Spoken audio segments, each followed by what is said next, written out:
Como vocês estão? Meu nome é Bruno Sankey. Como eu disse a vocês, uma vez a cada 2 semanas, eu estarei trazendo aqui no YouTube um vídeo sobre psicologia. Eu já peço a você que deixe o seu like no vídeo, se inscreva no canal caso ainda não seja inscrito e ative o sininho a fim de receber novas notificações. Neste vídeo, nós vamos falar um pouco sobre um mecanismo de defesa na psicanálise chamado de racionalização. Eu já peço a você que deixe o seu like no vídeo, se inscreva no canal caso ainda não seja inscrito e ative o sininho a fim de receber novas notificações.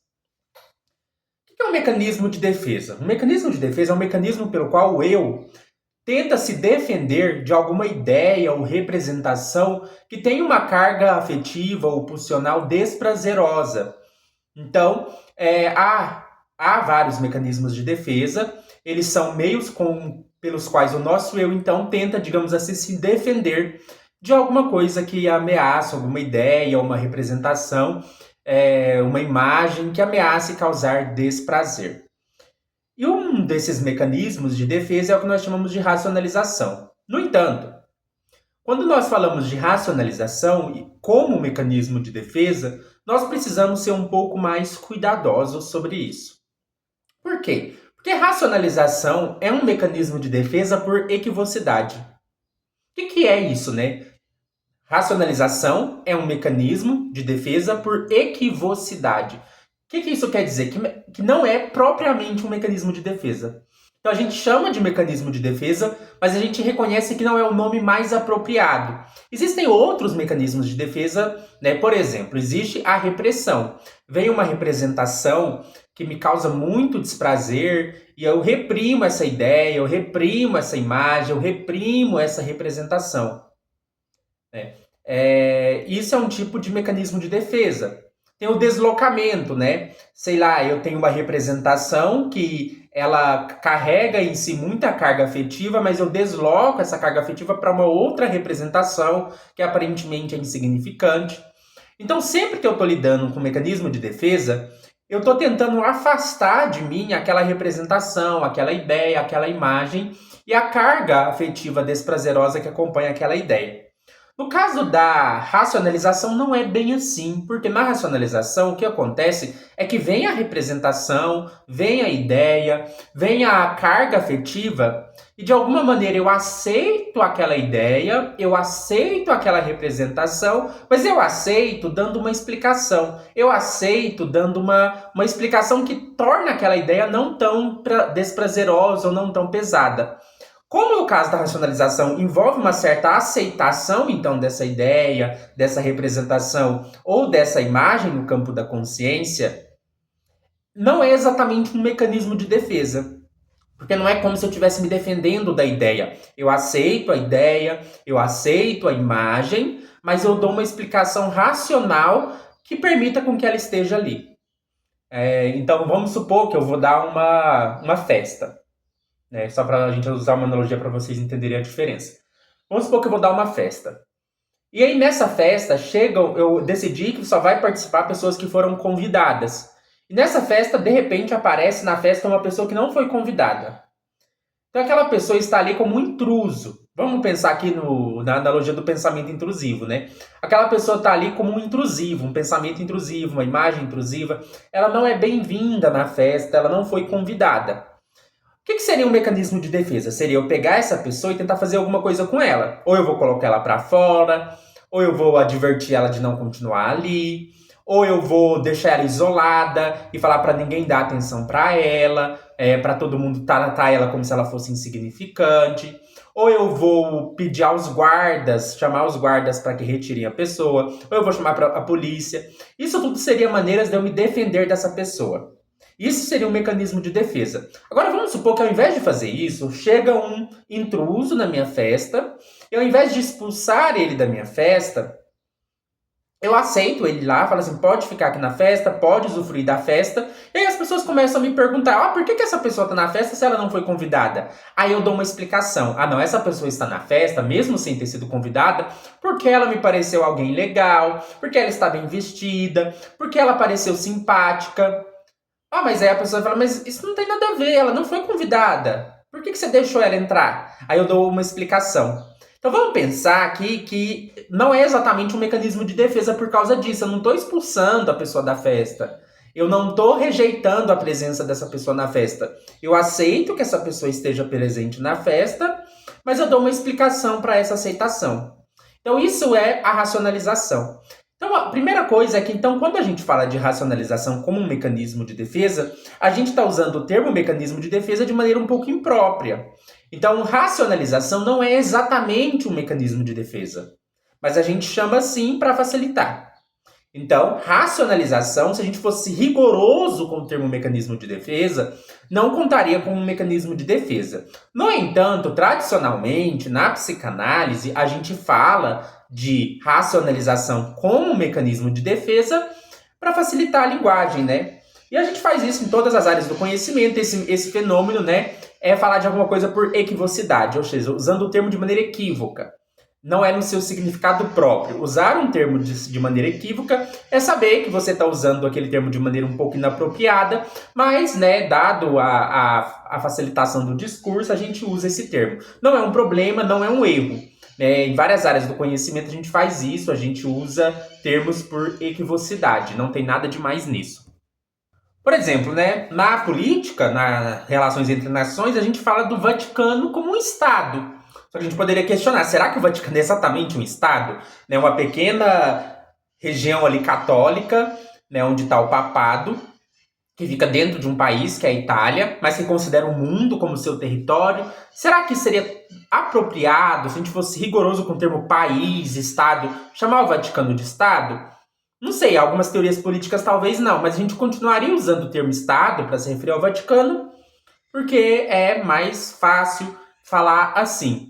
No catolicismo, por exemplo, muitas pessoas falam de pecados veniais. Algumas pessoas consideram que pecados veniais não são exatamente pecados no sentido apropriado do termo, porque um pecado venial é um pecado que você comete talvez de uma forma um pouco involuntária, de uma forma que não é totalmente planejada, intencional. Então, será que é exatamente um pecado? Porque pecado é uma coisa que a gente escolhe fazer, planeja fazer, intenciona fazer. Se a pessoa fez aquilo sem intenção, se a pessoa fez aquilo de maneira um tanto involuntária, e ainda assim a gente chama de pecado, a gente chama de pecado venial, talvez seja mais por uma questão de facilitar a linguagem, talvez não seja o termo mais apropriado, mas é o termo que a gente usa. Por exemplo, na biologia, né? Na biologia a gente fala do vírus como um ser vivo. E talvez faça sentido em algumas pesquisas e áreas do conhecimento a gente continuar falando do vírus como um ser vivo. Mas será que o vírus é exatamente um ser vivo? Talvez não. Né? Na linguística, nas discussões sobre definições, a gente fala de definição nominal, que é quando você define algo, não falando o que aquele algo essencialmente é, mas tentando definir, por exemplo, usando um sinônimo ou coisas do tipo. De novo, isso é usar o termo por equivocidade. Né? Definir uma coisa sem ser pela sua essência não é exatamente uma definição, mas é uma forma de definir, não propriamente, né? A gente não usa o termo. Então, assim, por que eu estou dando esses exemplos? Para vocês entenderem que, por vezes, em áreas do conhecimento, a gente vai usar um termo sabendo que ele não é o termo mais apropriado. No caso da racionalização, quando a gente chama ela de mecanismo de defesa, a gente faz com esse cuidado de reconhecer que a racionalização não é exatamente, no sentido mais rigoroso do termo, um mecanismo de defesa. Acho que isso deve ter ficado claro com essa comparação, né? Tô aqui, a gente está chegando no Natal, né? Tô aqui com uma árvore de Natal, então se você vai dar uma festa de Natal e você tem sua lista de convidados, se entra um intruso lá, você pode tanto se defender desse intruso, chamando a polícia, expulsando ele da casa, isolando ele, quanto você pode falar, não, vamos aceitar essa pessoa aqui na festa, mesmo ela não estando convidada, e eu vou dar uma explicação racional para ter aceitado esse intruso. Então, racionalização é isso. Né? A gente pode pensar diversos exemplos de racionalização. A racionalização ela vai aparecer em vários casos. Então, vamos supor o seguinte. Eu estou com um amigo hétero. E aí ele vê uma pessoa, um homem, né, bonito, charmoso, sexualmente atraente. E aí ele, talvez sem perceber um pouco, vira e fala: Nossa, que homem gostoso. Então vamos supor, eu tô com meu amigo hétero, ele vê um homem malhado, vamos dar aqui o exemplo, e ele vira pra mim e fala, nossa, que homem gostoso. Mas na hora ele se corrige um pouco e aí ele fala assim, eu acho ele gostoso, mas deixa eu explicar pra você. Aí ele começa a dar várias explicações. Eu acho ele gostoso, mas eu sou hétero, eu gosto de mulheres, mas é que eu consigo apreciar a beleza masculina. Eu acho ele gostoso, mas eu sou hétero e eu nunca ficaria sexualmente com outro homem. Mas se eu fosse mulher, talvez eu ficasse, né? Porque é um homem que dá pra ver que é muito sexualmente atraente, que gera um sentimento sexual. Então ele começa a me dar várias explicações. Aí eu, como gay, vou falar assim, amigo, tá tudo bem, você não precisa ter sua masculinidade frágil desse jeito. Você acha um homem gostoso, está tudo bem. Não precisa você ficar me explicando por que acha gostoso, que não sei o que não sei o que. Então eu poderia simplesmente virar pro meu amigo e falar assim, tudo bem, você é hétero e acha um homem gostoso. Pronto, não precisa se explicar. Mas percebe que nesse caso, o que o meu amigo faz não é tentar expulsar a ideia. Ele poderia, por exemplo, ter um mecanismo de defesa que chama negação. Ele poderia negar. Ele poderia negar o pensamento. Ele poderia falar assim, nossa, que homem gostoso. Quer dizer, não foi isso que eu quis dizer. Na verdade, eu não queria dizer que ele é gostoso. Eu falei errado. Ele poderia negar. Isso seria exatamente um mecanismo de defesa. Né? Como se tivesse um intruso na festa e ele falasse, não, esse intruso aqui não. Mas perceba o que ele faz, não é negar. Ele aceita. Sim, eu acho ele gostoso. Sim, eu acho homens gostosos. Mas ele te explica. Ele racionaliza isso daí. Outra coisa importante da gente entender a racionalização é que ela não necessariamente precisa estar em desacordo com a realidade. Racionalizações podem ser sólidas ou não serem muito sólidas. Então, esse é um ponto muito importante. Para a psicanálise, racionalização não é necessariamente uma mentira. Pode ser verdade. Pode ser que essa explicação que essa pessoa me deu seja perfeitamente coerente e verdadeira. Então a pessoa chegou em mim e disse, eu vi um homem gostoso, e o fato de eu achar ele gostoso não significa que eu seja homossexual. O fato dele achar ele gostoso é porque eu, como heterossexual, consigo apreciar a beleza masculina. Tá, ele vai me dando essas explicações, vai racionalizando, e perceba, talvez seja verdade, é isso aí. Então, assim, a gente precisa entender aqui que aqui não está em jogo se a racionalização é verdadeira ou ela é falsa. Ela pode ser verdadeira, quanto pode ser falsa, e ainda assim ser racionalização. Então, outra coisa que é importante na psicanálise é a gente não trabalhar com a ideia de que racionalização seja sempre uma coisa mentirosa, dissimulada, enganadora. Né? Racionalização não necessariamente é falsa. Então, a gente pode pensar num espectro. Existem racionalizações que têm bases sólidas e existem racionalizações que têm pouca base sólida. Algumas racionalizações elas podem ter um caráter delirante, que é quando você racionaliza ideias que são rígidas e que não correspondem muito bem à realidade compartilhada. Isso vai acontecer, por exemplo, principalmente em casos psicóticos. Né? Você chega numa pessoa que ela tem um quadro psicótico e ela te fala, por exemplo, né? Vou dar um exemplo aqui. Eu estou conversando com uma pessoa que está no estado psicótico e ela fala para mim que é Napoleão. E essa pessoa começa a falar pra mim, eu sou Napoleão Bonaparte, eu conquistei... Aí eu chego na pessoa e falo assim, não, cara, tá doido? Como assim Napoleão? Você não tem como ser Napoleão, você tá aqui no Brasil, você é pobre, Napoleão já morreu já tem muito tempo. E a pessoa continua insistindo, não, mas eu sou a reencarnação de Napoleão. Ela vai começando a racionalizar aquilo. O que tá acontecendo aqui? Nós temos um delírio. O que é um delírio? Um delírio é uma ideia rígida, cristalizada. O que marca um delírio não é ele ser absurdo no seu conteúdo. O que marca um delírio é que ele é uma ideia rígida, que não importa o que você diga para a pessoa mantém aquela ideia cristalizada. Então, se a pessoa chegar em mim e falar assim, eu sou Napoleão Bonaparte, e eu disser para a pessoa assim, não, mas não tem como você ser Napoleão, Napoleão já morreu, e a pessoa falar assim para mim, nossa, verdade, agora eu entendi, realmente eu tô viajando. Nesse caso não é um delírio. Um delírio vai existir quando for uma ideia rígida. Que não importa o que você diga para a pessoa permanece naquela ideia. E uma forma do delírio aparecer é racionalizando ele. Então não importa o que você diga, a pessoa vai construindo toda uma lógica argumentativa racional em torno daquilo. Não, Napoleão morreu, mas ele pode ter reencarnado, e ele pode ter reencarnado em mim. E aí a pessoa vai construindo todo um discurso coerente, racionalizado, porque assim, a racionalização ela tem coerência. Ela pode ser verdadeira ou falsa, né? Isso não é importante, mas ela sempre vai ter uma estrutura de coerência interna. Só que nem tudo que é coerente internamente é verdadeiro, né? Eu posso criar, por exemplo, Harry Potter. Harry Potter é toda uma história que é coerente internamente, mas não corresponde a nada no nosso mundo real. Então a pessoa pode criar todo um discurso racional que tem uma coerência interna. Isso vai acontecer em casos de delírio, psicose. Mas a racionalização não necessariamente precisa estar ligada a delírio. A racionalização também pode aparecer no caso, vamos aqui usar de exemplo, de discursos. Porque a racionalização não precisa ser individual. Eu dei exemplos individuais, mas a racionalização pode aparecer em teorias. Então, por exemplo, vou dar um exemplo aqui. Nós tivemos o regime nazista.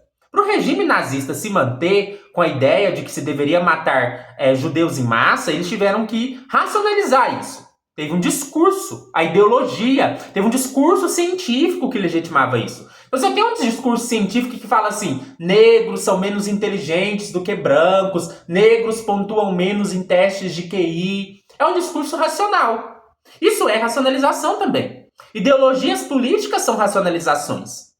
E essas racionalizações não precisam necessariamente estarem ou não de acordo com a realidade. Elas podem ser puramente ideológicas, quanto elas podem ter bases sólidas. O que importa é que esse discurso seja utilizado para se aceitar uma ideia que geralmente não seria aceitável. Então, assim, pode até ser, vamos dar um exemplo que não é o caso, eu sei que não é o caso, mas poderia até ser verdade que os negros tivessem um QI menor do que os brancos. Vamos supor que isso fosse verdade. E daí?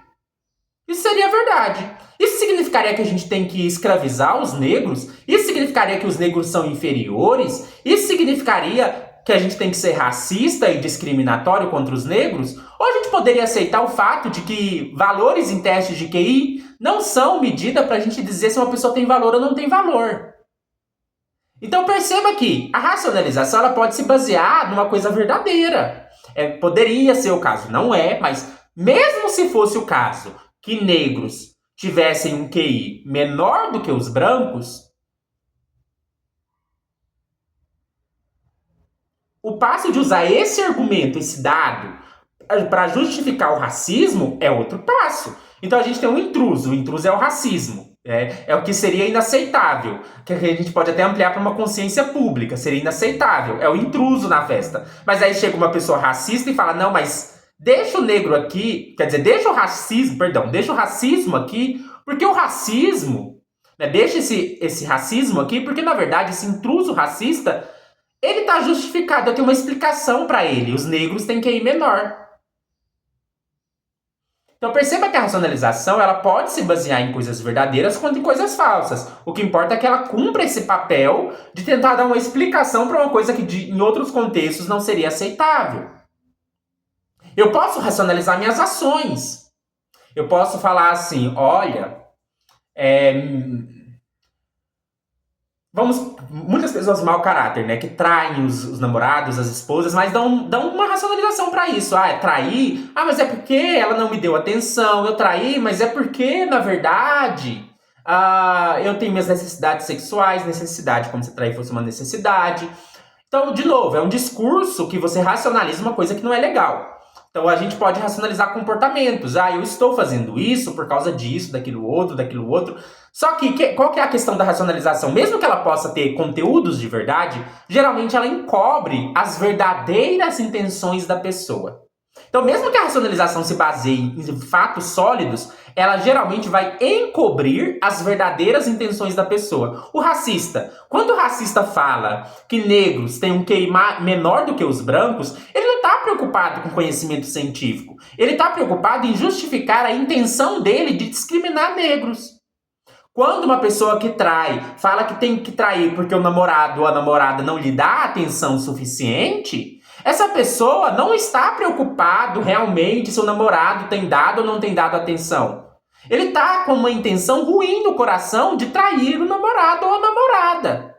Quando uma pessoa fala, por exemplo, então, essas coisas, ela está usando uma coisa que pode até ter base na realidade para encobrir as verdadeiras intenções do seu coração. É como se na festa eu tivesse deixado o intruso entrar porque eu acho o cara legal, mas aí eu tenho que dar alguma justificativa. Ou eu deixei o cara entrar porque eu sou amigo dele, quero que ele roube coisas na festa. Não sei, pode ser várias coisas. Mas o que acontece é que eu não revelo as minhas verdadeiras intenções quando eu estou racionalizando. Por fim, é importante a gente diferenciar racionalização de intelectualismo ou intelectualização. O que é isso? Qual que é essa diferença? Embora essas duas coisas andem muito juntas, né, a intelectualização pode ser uma forma de racionalização, elas não são sinônimas, né? Porque racionalização envolve muita coisa. Delírio psicótico pode ter racionalização, ideologias políticas, filosóficas podem ter racionalização. Meu amigo tentando justificar por que ele falou que um homem é gostoso pode ter racionalização. O caso da pessoa que trai, para justificar esse comportamento de trair, falando que o namorado não lhe dá atenção, é racionalização. Só que existe um tipo específico de racionalização que a gente chama de intelectualização. A intelectualização não necessariamente descreve todo tipo de racionalização. O que é intelectualização? Intelectualização é o caso de pessoas que ficam no mundo abstrato, ao invés de falar do que é pessoal. Então, é importante a gente fazer essa diferença. Às vezes, a intelectualização pode aparecer como uma forma de racionalização, mas nem toda racionalização é intelectualização, mas também, o contrário também é verdadeiro, nem toda intelectualização é um caso de racionalização. Isso vai depender de cada caso para ser avaliado. Mas embora a racionalização e intelectualização podem aparecer relacionadas, elas são diferentes, elas podem acontecer num contexto que uma está presente e a outra não. O que é intelectualização? Existem pessoas que elas são muito abstratas, muito abstratas. Você fala com ela sobre qualquer assunto, ela nunca fala do sentimento, ela nunca fala das emoções, ela nunca fala de vivência, ela sempre está no campo abstrato. Então você pede para ela, por exemplo, contar sobre os seus sentimentos, ela começa a racionalizar, mas ela começa também a intelectualizar, ela começa a falar assim: porque de acordo com a filosofia de Antônio Damasio, sentimentos são diferentes de emoções. Aí você fala, não, cara, eu quero que você fale das suas emoções. Fale um pouco do seu sentimento de medo. O medo, de acordo com a análise de Heidegger em Ser e Tempo, é uma coisa que aparece quando tem um fenômeno ameaçador. Então, quando eu sinto medo, na verdade, eu estou vivendo aquilo que o Heidegger descreve. Aí você fala, não, eu quero que você fale do seu sentimento. Pare de falar de coisa filosófica, de autor, de abstração. Fale da sua vida. Esse processo pelo qual uma pessoa ela fica só no campo abstrato, teorias e coisas, é o que a gente chama de intelectualização. Então vai ser importante para a gente diferenciar, né? A racionalização é um fenômeno mais amplo, é um mecanismo de defesa por equivocidade, porque não é propriamente um mecanismo de defesa. Ele aparece quando uma pessoa tenta explicar por que ela aceitou uma dada ideia ou por que ela aceitou um dado comportamento. Na racionalização, você pode ter uma coisa que tanto se fundamenta em coisas sólidas, quanto em coisas que não são sólidas. A racionalização pode aparecer em delírios, mas ela é diferente da intelectualização, que é quando uma pessoa, principalmente na clínica, ela fica no discurso abstrato, ela só cita teoria, ela só cita conceitos filosóficos, psicológicos. Isso é difícil até, né, para uma pessoa, por exemplo, que fez psicologia, se ela for paciente, pode ser que ela racionalize, melhor dizendo, pode ser que ela intelectualize bastante, porque ela pode começar a falar de teorias da psicologia, em vez de falar do que ela está sentindo. Então, nesse caso, às vezes, a intelectualização pode ser uma forma de racionalização. Mas, geralmente, principalmente na clínica, a intelectualização é uma forma de resistência. Então, intelectualização é uma forma de resistência, enquanto racionalização é um mecanismo de defesa por equivocidade. Então, a intelectualização é quando a pessoa está resistente de falar alguma coisa. Ao invés de falar sobre os meus sentimentos, ao invés de falar sobre minhas emoções, eu estou resistente de falar sobre isso, então eu fico intelectualizando tudo. Eu fico falando de teoria, eu fico falando de conceito, eu fico falando de filósofo, de teórico. Enquanto a racionalização não é que a pessoa está resistente, a pessoa aceitou uma ideia, aceitou um comportamento, mas ela precisa se explicar por que ela aceitou aquela ideia ou por que ela aceitou aquele comportamento. Então eu espero que nesse final do vídeo tenha ficado claro essa diferença entre intelectualização e racionalização. Vou repetir só para a gente terminar. A racionalização é, de maneira inapropriada, um mecanismo de defesa em que a pessoa aceita um determinado sentimento, ideia, imagem ou comportamento que em outros contextos seria inaceitável e ela tenta dar uma explicação racional do porquê ela aceitou essa ideia ou esse comportamento. Já a intelectualização na psicanálise é diferente de racionalização. A intelectualização é quando uma pessoa está resistente de falar sobre os próprios sentimentos e ao invés de falar sobre os próprios sentimentos, sobre as próprias vivências, ela só fica no campo da abstração. Ela fica citando filósofo, ela fica citando conceito, ela fica citando teoria, ao invés de falar de si mesma. Espero que vocês tenham entendido a diferença, espero que vocês tenham gostado deste vídeo. Se você gostou deste vídeo, compartilhe com quem possa se interessar. Não esqueça o seu like. E na descrição do vídeo tem minha chave Pix, caso você queira fazer uma doação de qualquer valor, pode ser R$1, R$2, em agradecimento por este vídeo. Até mais!